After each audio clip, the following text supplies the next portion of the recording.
Gaslighting. I hate the starting video, bro. I hate my voice, bro. I hate even talking. But gaslighting. I don't even know what that means. Gaslight. It was like the most popular word of the year a couple years ago.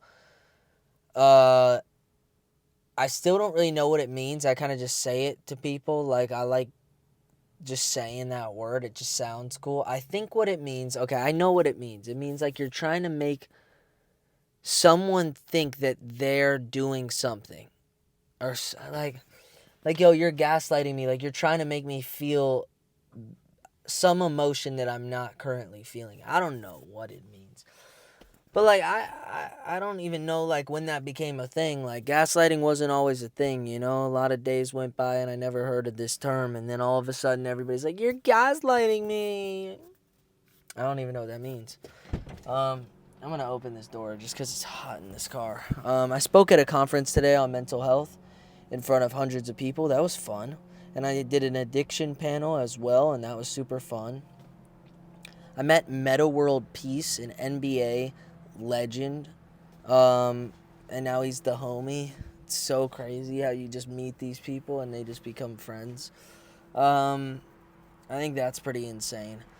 But yeah, gaslighting, like, I'm trying to think, like, I don't really gaslight people. You know, gaslighting's like, I don't even know what it means. I literally don't know. I literally just wanted to make this video, and I was like, oh, gaslighting would be a good idea. But I don't even really know what it means that well.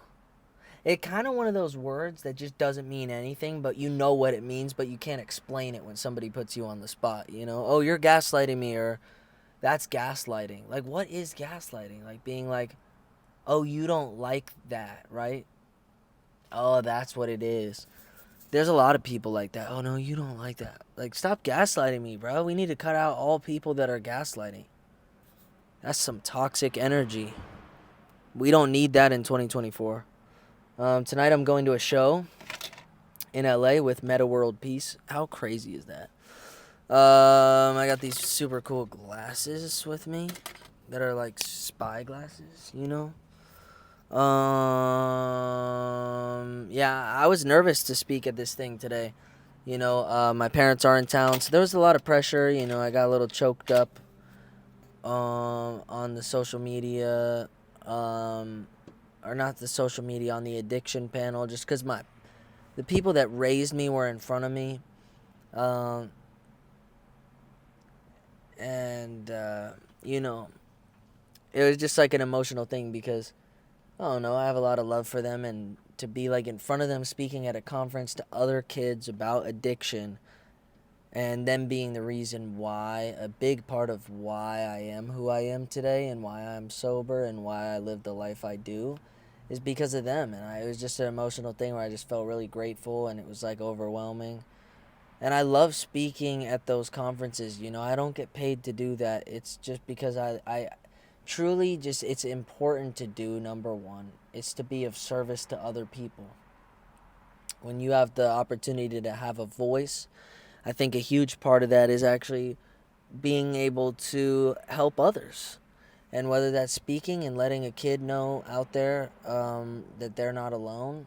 And I got to meet so many cool people and take so many cool pictures. And, you know, the other speakers on the panels were great. And I hope to just keep being involved in things like that.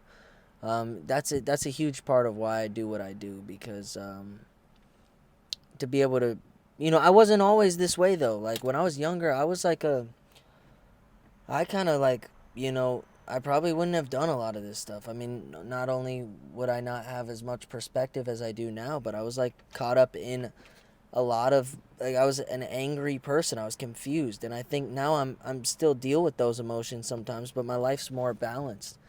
And I think I'm able to talk from a place of at least having some life experience, which is interesting, you know? And getting to hear other people's stories is super interesting as well, and getting to meet people and seeing some of the same people that worked at the last conference that I did be so excited to have me back. I mean, it's sometimes I don't realize, wow, I do have a voice, and some of my stories can really help other people. And I think a lot of times I'm just like, well, that's just me. Those are my stories. How would that help somebody? But the truth is, I think it really can. And like, I'm glad that, I take time out of my day every month or every couple months and go speak to people. And today I was blessed to do 2 panels, and I'm just super excited about that. And I'm glad my parents got to see me do that. I feel good about that. And, I'm just excited to keep working hard, keep moving forward, and, you know, life's good. I really can't complain, and I'm excited to get back in the gym tomorrow. And, yeah.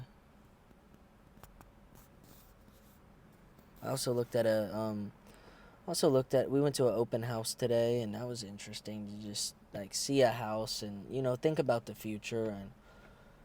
And, there's a lot of unanswered questions about what will happen. The future is unknown, and the only thing that's really known is right now. So I guess just locking in the moment, and being along for the ride, and trusting that good things are to come, and that people are good people. I trust that the people around me are good people, and if they prove otherwise, then I will have to reassess. But I truly believe that the people around me are good people, and my heart's in a good place, and my mind's in a pretty good place, and I feel balanced and healthy.